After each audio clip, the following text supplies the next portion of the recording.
Awesome. Well, hi everyone. Thank you so much, Sunyin. So as she already said, this is Cole's Leading Through Challenges Conversations. I'm Sarah Ali. I just finished my senior year at Duke and am an undergraduate scholar with Cole. This conversation is in partnership with Duke's undergraduate business-oriented women's, student affairs, and the Baldwin Scholars. So thank you all so much for being part of it, and welcome to the Cole family. We're so excited to have you all here. Today, we're also really excited to have Ayse Birsel with us today. Ms. Birsel is the founder of Birsel Sec, an award-winning design and innovation studio. She's also one of Fast Company's most creative people and is on the Thinkers 50 radar list of the 30 management thinkers most likely to shape the future of organizations. She's the author of Design the Life You Love and gives lectures on designing the work you love to various corporations. Her work can also be found in the permanent collection at the Museum of Modern Art. So Ms. Birsel will be leading an activity and sharing her insights with us about how we can use design thinking principles in times of crisis. So as Sunyin already said, we'll definitely save some time towards the end of the conversation for Q&A. So if anything comes up, please be sure to shoot those questions into the chat box and we'll try to get through as many of those as possible. So without further ado, thank you so much, Ms. Birsel, for being so giving of your time. We're so excited to have you and to hear from your experiences. And with that, the floor is yours. Great, Sarah, thank you so much. And Sunyin, thank you so much for inviting me. It's an honor to be with you all tonight. And what I thought we could do is when the crisis started, we thought, how could we help each other and others in our community? And we started doing these virtual teas, 5 o'clock teas every Wednesday. And so today we had one, and I thought maybe we could do something similar here, where we could take 20-30 minutes to think creatively and differently using design tools about this new normal that we're finding ourselves in. Does that sound like a plan? So if I could share my screen with you, I'll take you through some of the thinking. Okay. So let's start with thinking like a designer, which is what we're going to do together. It turns out that designers, and let me maybe, if I do this, can you see my screen? Okay, so it turns out that designers, and I'm a designer, so I should know, we think a little bit differently. First of all, we're very optimistic people. No matter how hard the problem, we think we're going to come up with a better solution. And optimism right now in the situation we're in is really a powerful thing to have, because we're hearing so many hard news, and it's really hard to think positively in this situation. So thinking like a designer optimistically, that even though this is maybe the biggest challenge the world has faced, we're going to come out better for it, is a good characteristic to have. The second one is empathy, and empathy is something that we could have for ourselves and for each other. Basically feeling each other's feelings and pains and trying to solve them. The third piece is holistically seeing the big picture so that we can connect the dots in new and different ways to create value. The fourth piece is something I'm sure you're very familiar with, is working collaboratively. This is what we're doing together here. This is what Sunyin and I do, building on each other's ideas and making 1 + 1 = 3. And the last piece of it is to have an open mind. And if you want to have an open mind, it's really simple. Start asking what if questions. What if we did this? What if we did that? And that leads to new ideas. And I find often my best ideas come from the worst places. So it's really important to be open to many different ideas without judging them at first, and seeing how you can develop those ideas into real solutions. So that's thinking like a designer. Are you all ready to think like designers here tonight? Yeah? Cool. So another piece of this is really important, and that's our mood. So our mood collectively tonight is going to be playful for a couple reasons. First of all, when we're playing, we're like kids. We're not afraid of making mistakes. And that's really important when you're putting forth ideas.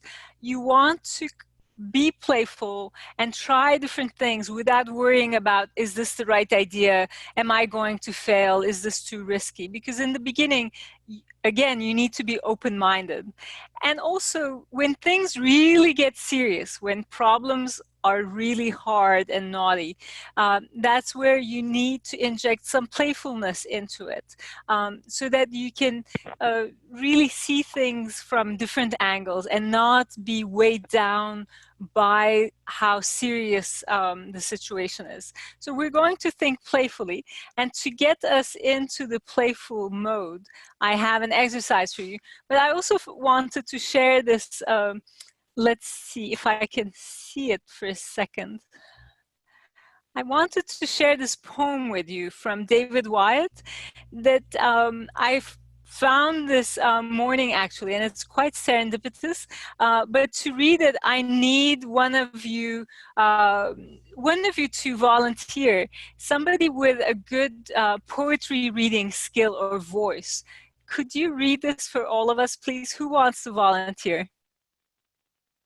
I'm going to volunteer Alexis Summit.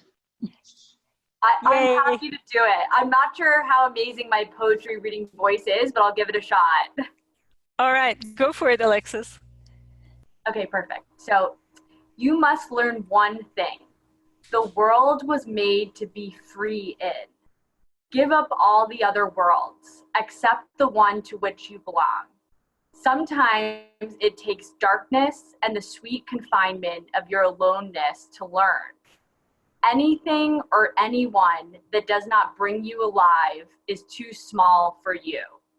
David Whyte. Yeah, isn't that cool? So, Sanya and I figured you'd like that.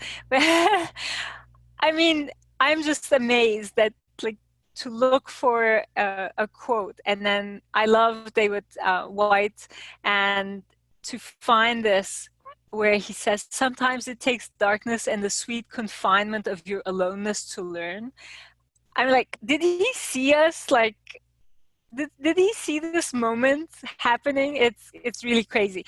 So anyways, let's go to this slide. What I'm going to ask you to do, since all of you came ready with a pen and pencil or piece of paper, we're going to warm up our creative brain. So this is really important, and I would love for you to have this habit of, when you're going to think creatively, that you're problem solving, basically, maybe brainstorming, developing like business strategy where you want to think out of the box.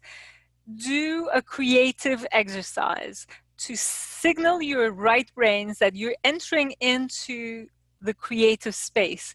This is very much like when you go to the gym and you stretch and you kind of do some warm up exercises to tell your brain, to tell your body, in that case, that you're going to exercise your body and strengthen your body. Same thing, we need to do something similar with our creative brain. So you can do many exercises, but this is one that we're using today, and it's called the Super Friend Portrait.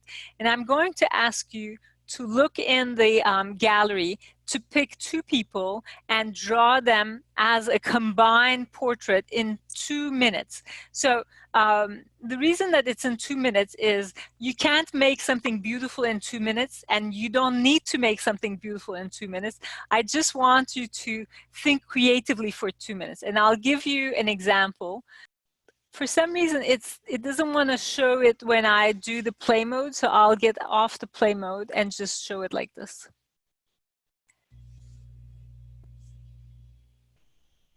So this is Molly. And then the other side is Scott. And together they make up a new person. So, and then I have one more, which is this. You can see this one, right? Because it's not moving. And this is Seda, who's one of my dearest collaborators, together with Robin, who was one of the participants. So now you have 2 minutes. Pick 2 people on the gallery, and you could scroll, pick one person and then scroll another person. And you only have 2 minutes, so don't make a fancy drawing, okay? We're just warming up. All right, I can't see all of you, but are you kind of done? So I don't know if it's possible for everyone to turn on their videos and show their drawings so we could look at each other's drawings. That would be fun. Oh, wow. Herline, that looks like a nice portrait. Even it's only a half portrait, that's cool. Nice. Very cool. Thank you so much.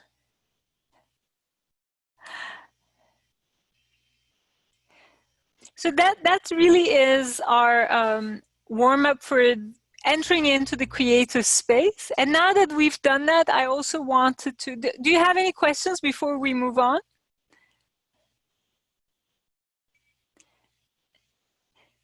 Okay, so we'll continue, and then let's do one more, and then we can, I can answer questions. Hold on one second. Okay. So what we're going to do is map out a new world, because today we live in a different world and things are moving so fast. Changes are so much bigger than anything we could have imagined.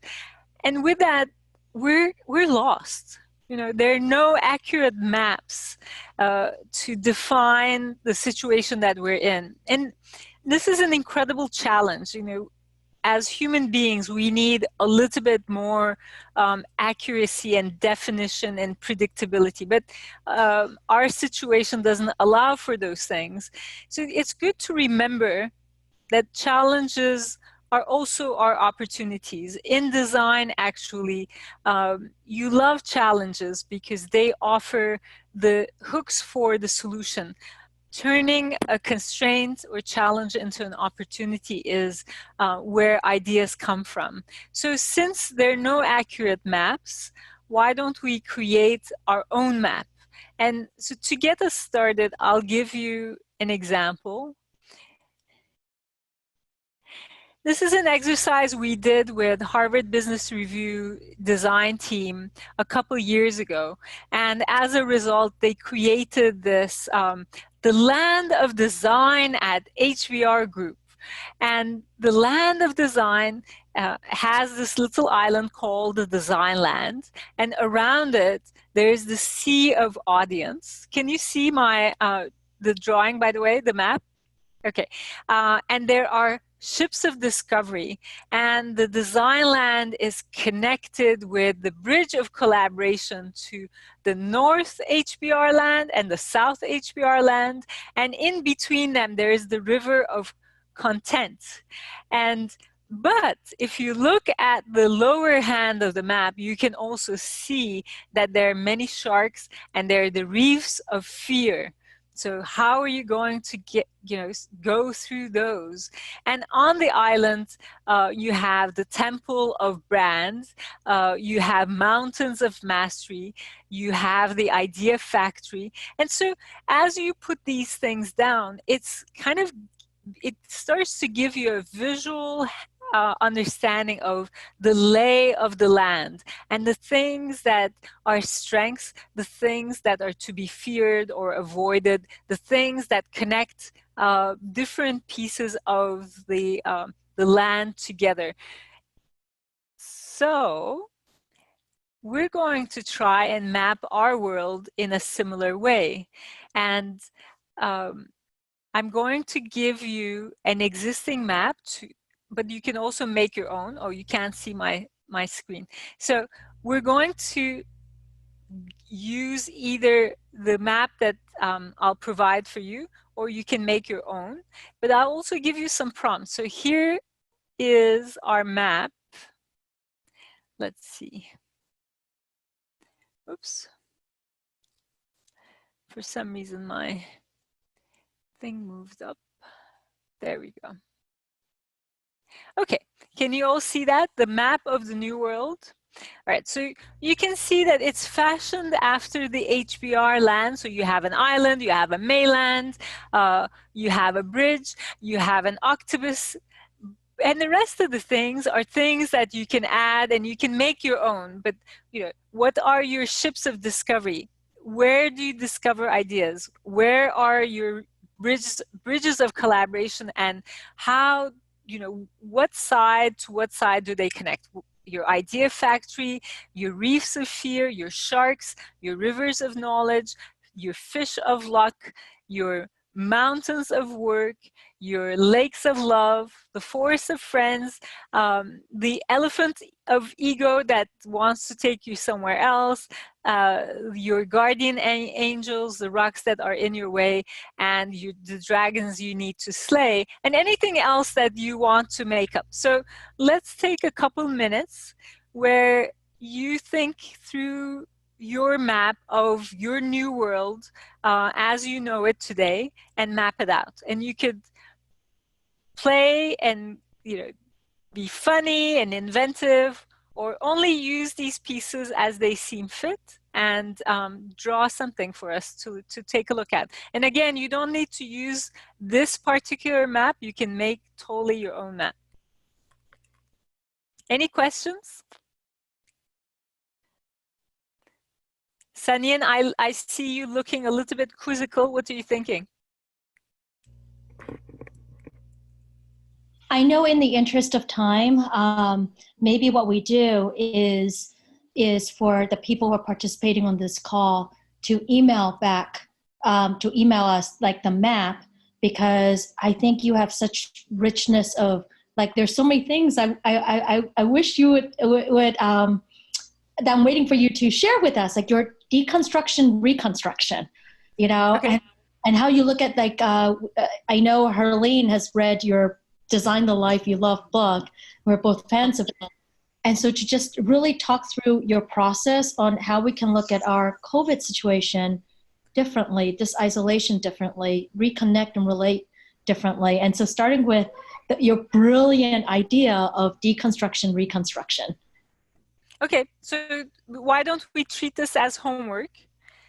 And if you'd like, you can all take a snapshot of the screen so that you see this map, and then you can send me your map ideas, and which will be very beneficial for me, so that I can share.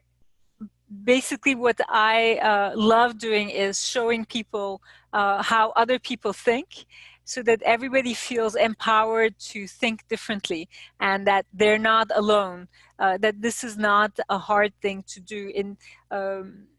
We just did this, and it's created a very rich conversation, so maybe this could be something that leads to new conversations as well. So, okay, that concludes our show and tell, and now I could talk about, maybe I can show you just the from another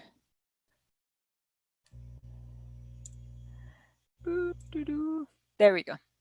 Okay, can you see that? Just to give a sense of deconstruction reconstruction. You don't see that? I will share screen again. Well, actually, I won't show you anything anymore. You just look at my face. How about that? But I will basically move my hands and tell you Deconstruction reconstruction is basically how I think it's our design process. It's the red thread across all our work, and you can deconstruct and reconstruct anything. And most people, you see this in a lot of New York Times articles and different opinion pages where people will very freely say, and if you deconstruct this, this is what you see.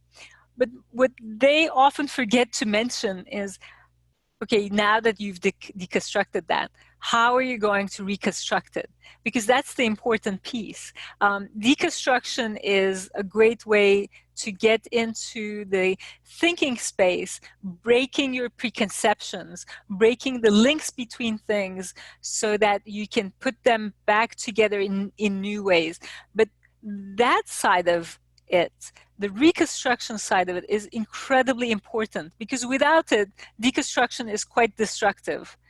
You need to rebuild, and while you're rebuilding, you need to make choices, and those choices need to come from your values. Like, what's important to you? What are you going to choose? What are the new connections you're going to make? And what are the things you're going to leave out?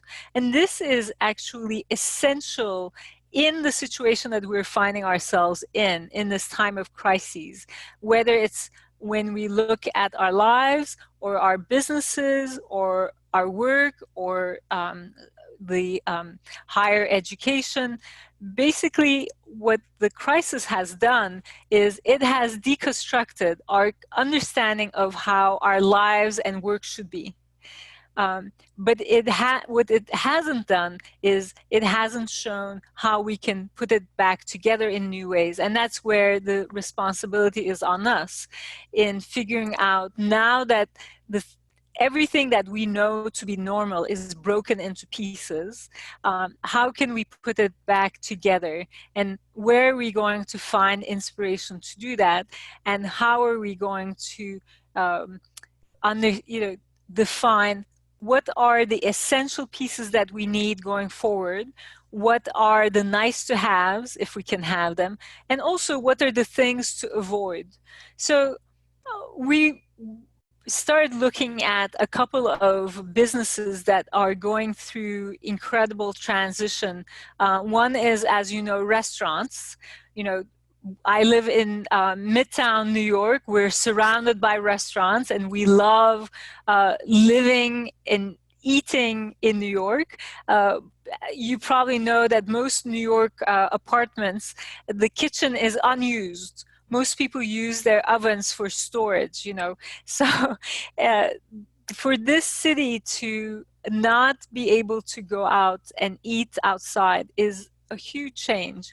And what the restaurants are finding themselves in is everything that they built their business on is basically becoming dismantled. But nevertheless, you have to look at what makes up a restaurant. So a restaurant is a group of people that know food very well. Like, their strength is how to procure food, how to combine food, how to serve food. So that is an incredible capability. Another piece of the restaurant business is that these are neighborhood gathering places, right? So that side of things, so the food making part, the food expertise, is still very relevant because we still need to eat, right? We still need sustenance. But what we can't have is the gathering side of things. So you start looking at parts and pieces and you say, okay, a restaurant makes food. It's in our neighborhood. It's a trusted brand. They know a lot about sanitation and how to make clean and sanitized, well, not sanitized food, but basically make food that's healthy and hopefully A grade. All of those things are still valid. The piece that's not valid is the gathering places. So when you start looking at that, and then you look in terms of COVID, and you say, well, people are looking for safety. They want to be able to trust things. They want things that are in close proximity because they can't take the subway or the bus or go far distances. So the fact that you have a restaurant in your neighborhood becomes an advantage for the restaurant. The fact that you need food and you can't always get to food easily, or that you're basically busy at home, taking care of kids and business at the same time, means that you would really appreciate if food came to your doorstep. These start to emerge as fundamental essential needs. And in response to that, restaurants are becoming corner stores where they can provide you with, like, oh, you need food, like you need canned tomatoes, you need meat, we can provide you that. You need food that's prepared, takeout, we can provide you that. Oh, by the way, we also have like toilet paper and cleaning materials because we use those in our restaurant. We know how to and where to get them. So we could also provide you with toilet paper and like Windex and, you know, disinfectants. So then the restaurant becomes a corner store that provides these things. It reconstructs itself as this new entity that has a lot of its strengths, except some pieces are taken out. Like all the decoration and the effort that went into creating a beautiful restaurant now seems meaningless. And maybe in the future it will stay meaningless. You know, maybe we're not going to use restaurants in quite the same way. Some restaurants are becoming drive-throughs. Some very high-end restaurants are becoming drive-throughs. Some restaurants are taking what they know and, well, they are extraordinary experts in you know, the French cuisine, and so now they're thinking, okay, well, we can also put that online and become an online culinary school, and we have a beautiful kitchen which we can use as a kind of a kitchen studio, a TV studio basically. So I hope you can hear in my telling that you're basically separating all the parts, then looking at those parts within the filter of what's the new reality, and then you're saying this is essential, this has to change. You know, we used to do gathering spaces, now we're going to be an online school as a gathering space, and these are the pieces that we're going to leave out, and that's deconstruction reconstruction. So yeah, absolutely. Thank you so much for sharing those insights.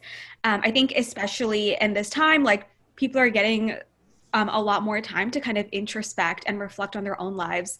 And I think this idea of reconstruction, deconstruction definitely applies to our own introspection and our own like reflections about ourselves. Do you mind kind of talking a little bit about how we can apply this idea of deconstruction, reconstruction into our personal day-to-day lives?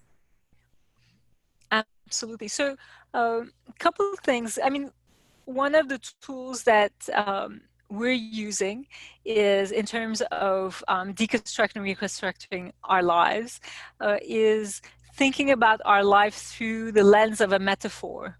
So metaphors are very useful because they're quite visual, and it helps us understand new or complex things in relation to things we know. So a metaphor is, you know, if I tell you that my organization is a beehive, even if you don't know my organization, you understand a beehive. And that familiar notion lets you understand this organization, even if you have never seen it. So as I was thinking through the crisis, I was thinking, like, what's a metaphor that I could use for our situation? And an apt metaphor is a metamorphosis. It's basically what happens from a caterpillar to a cocoon to a butterfly. And so before we were caterpillars, now we're inside our cocoons, and we're in the cocoon phase. What's interesting about the cocoon is, I don't know if you've ever tried to raise butterflies, but I have with my kids. The cocoon phase is a protective, you build a protective shelter around yourself. It's very apt for sheltering in place. But when you're in the cocoon phase, everything inside the cocoon disintegrates. You can't find the caterpillar in there anymore. It just becomes like mush or soup. And from that, you build the butterfly emerges. And I really love this idea because inside the cocoon, we're now in the process of deconstructing our lives, and everything has become kind of like mush. But not in a bad way, in a good way, in the sense that we now have to build this back together into a butterfly, and so that when the butterfly comes out of the cocoon, it's going to fly. So it gives us an opportunity to think about, okay, when I break out of this cocoon and sheltering in place and I come out, what are my wings? What's going to help me basically fly? What is going to be my butterfly effect? How am I going to flap my wings here, but then have an effect somewhere else? So what are the far-reaching consequences of what I'm doing today and preparing for? And really, it helps us make peace with this idea that a lot of what we know is now changing and transforming, but that what's going to come out of that is going to be strong and beautiful, and it's going to help us fly and migrate to new places. So that is a deconstruction reconstruction of our life, and but the metaphor helps us see it through a different lens, so that it's not as terrifying and anxiety driven. It really acknowledges that, yes, there's some things that are really hard for us to go through right now, but that doesn't mean that at the end we can come out differently. And part of the cocooning process right now is an opportunity for us to think, what are the things in my life that I want to keep? What are the things in my work that I want to keep? And I think one thing that I'm really excited about, I design office systems for Herman Miller, so I'm very well versed in how people work and what workplaces are all about in terms of their physical environments, but also in terms of intellectual environments, collaboration environments, learning environments. And I am really excited and hopeful for how work is going to change, how this is going to shake up our understanding of what work looks like. So I'm very much looking forward to that. And I hope not every organization, I interviewed Rita McGrath today, which was really a wonderful privilege and education for me. Her recent book, Seeing Round Corners, is amazing. If you haven't looked at it, I would highly recommend it. But she was kind of reminding me that not every organization has to be this incredibly individualistic, like autonomous, free will kind of environment. There could be different organizations for different kinds of people, different kinds of sets of values. And now I forgot where I was going with that, but oh, I know. So she made me realize that not all organizations are going to take advantage of this opportunity to create a much more humanistic work environment, but there will be some organizations that will fly with it, and I'm very excited about that. Awesome. Thank you so much. So it looks like we have a couple of questions in our chat box. So this question is from Mia. So given your experience working with organizations, what would you say are the most important design elements and behavioral elements in creating a continuous learning environment?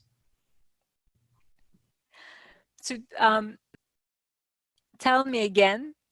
Yeah, sure. So, given your experience with organizations, what are the most important design elements and behavioral elements to create a continuous learning environment? Okay, thank you very much. I think one of the most important things that we need to realize is that we're all different learners. So there are 5 kinds of intelligences, and we learn differently, right? And so a work environment is often designed for kind of the common denominator, and it tries to treat everybody equally and same, and not make kind of differences for, okay, some people are visual learners, some people are emotional learners, some people are, they learn through what they see, some people learn through what they hear. So I think that's really the tricky thing about creating offices and work environments for continuous learning, is to recognize that we're not all the same. We're not cookie cutter performance people. And so creating a work environment that has different spirits, where some areas could feel very intimate and are really designed for individuals who are maybe more introverted and need quiet spaces to learn and to think. And then create some other places that are physical spaces that are much more about collaboration.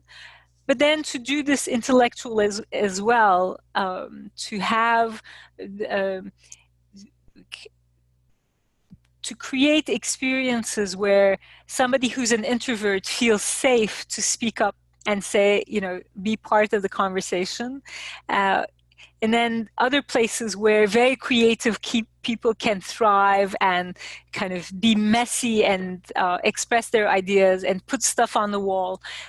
So in short, to be able to create a work environment that's for learning, you have to acknowledge that people learn differently, they think differently, and this needs to be reflected both in the physical and the intellectual components of the workplace, which is not an easy thing to do, because our understanding of work is driven towards more of the same. And often when you're designing offices, you talk about one person ordering for 1,000.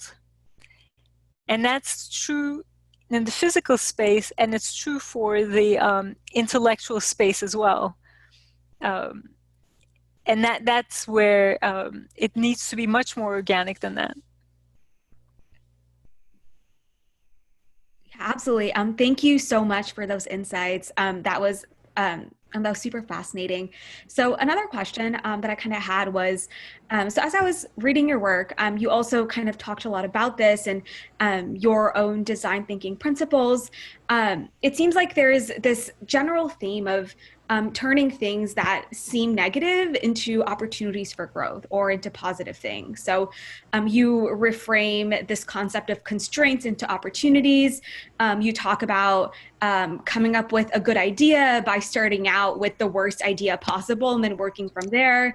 You talk about how innovation and creativity can be sparked from times where you feel like you're going through these great difficulties. But it also seems like a key theme in that idea is grit. So can you talk a little bit about the relationship between grit and applying this reconstruction, deconstruction framework into our own lives?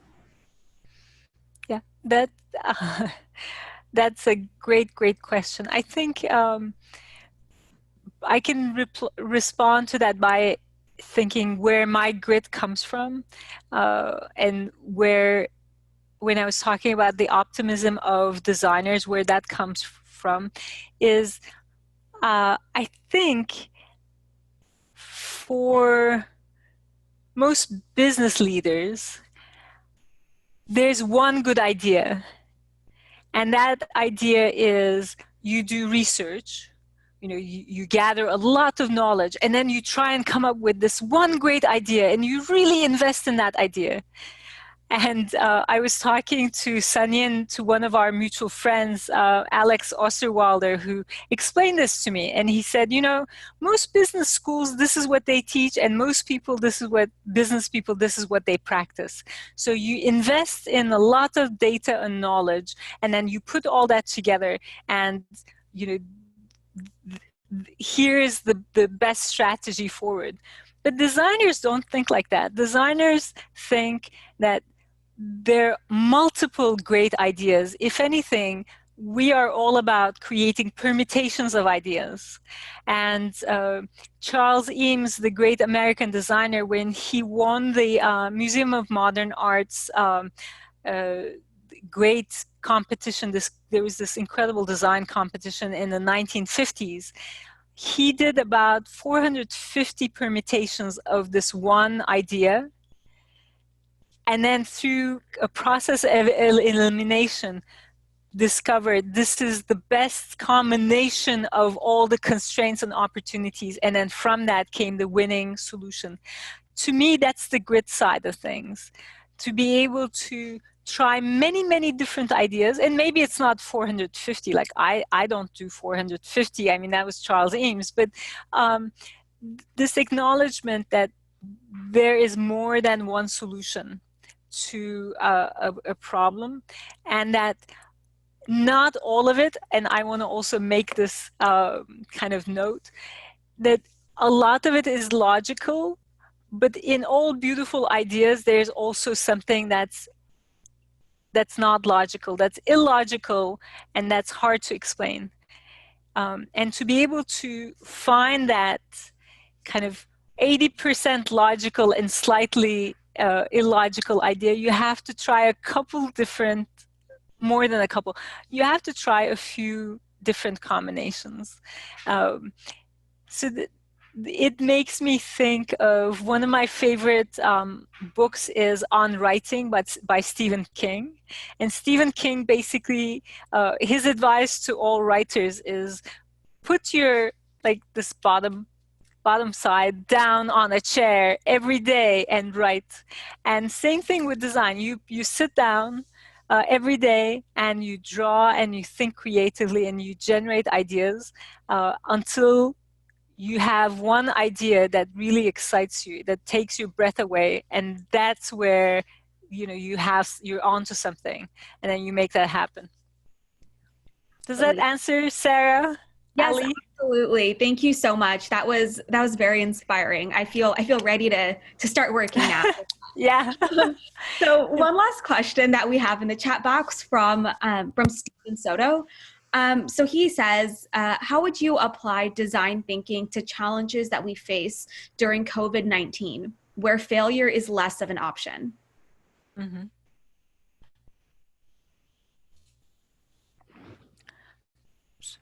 Excuse me. I think that we always think that failure has to be something that is in the public eye, but I think failure could be something that could happen in your own mind, in your computer, between the pages of your sketchbook, on a napkin. So we don't know currently which ideas are going to succeed and which ideas are going to fail. And we have to have an open mind. And I think coming back to what I was just talking about is different permutations of potential ideas, looking at those and looking at those with multidisciplinary teams so that we can build on each other's ideas and on each other's differences, I think is going to be essential. Before we can say, oh, we cannot fail, my advocacy would be, you can't discover anything without failing. But sometimes those failures need to happen, in your own home, in your bedroom, in your, when you're quietly sitting somewhere in a chair. and thinking about things. So I really don't know, like, how can we find valuable and interesting solutions without failing first? I don't know that we can. It just doesn't mean that we have to fail altogether, you know. We could do, you know, different ideation sessions, and then give ideas a chance. And to your point about like wrong thinking, I think is one of the most powerful tools that we can come up with. So and I was talking about wrong thinking, and some of you might go, okay, well, Ayse, like, tell us about the wrong thinking in this situation. Well, one of the wrong thinking ideas that actually a friend of mine and I were having this conversation, and like, what's the worst thing we can think in this crisis is that it's a virus, basically, right? And so it's contagious, and the worst thing is contagion. But what if it's a good contagious something, you know? What if we use this notion of a virus or contagion for something good? Like, what if it's, and I'm seeing this happening right now, like gratitude has become something. I mean, we're all talking about the COVID virus as like it's spreading. Gratitude is spreading like crazy. I mean, it's unbelievable. What we're doing right now is spreading like crazy. I mean, Sanyin and I have known each other for 3 years. We never did something like this, and look at us now. And do you think we will continue doing this? Yes, we will.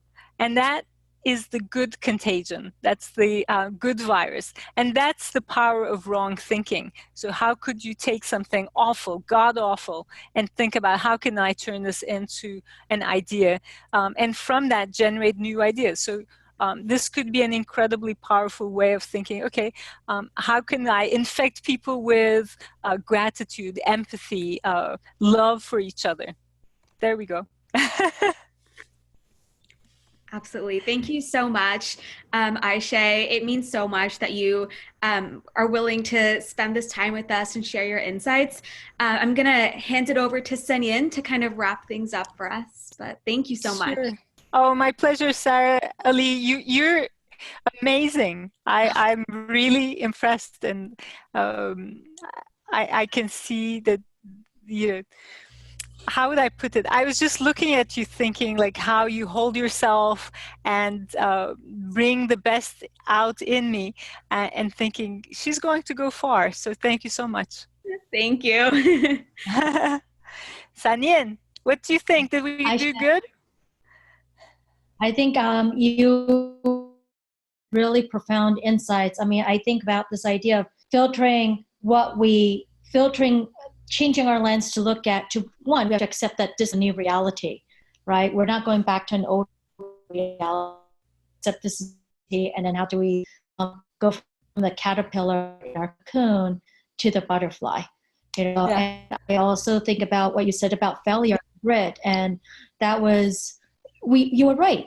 Sometimes the failure is in our own pages, and we shouldn't be scared of that. I stared at a canvas for 3 years because I was afraid of messing it up, when I should just like accept that there will be failures, then we just mess it up. And in the process, that's where the illogical, like the solution, the final product, it'll be a little bit illogical, but we will discover something. So I thank you so much. And thank you to all of you. I know this is the last week with finals for many. And so thank you for joining us tonight. And we hope to see you again next Wednesday, same time, where we will have Robert Brooks Brown. He is a retired 4-star general and one of the best team builders that I know. And we will be talking about how you build enduring resilience through the power of teams. And a lot of tonight's conversations, these linkages and these connections with people, how we're going to have more grit, right? So thank you for joining us, and see you all next week. Thank you, Sanyin. Thank you, Sarah Ali. And thank you, Tajimade. Bye. Good luck with the finals.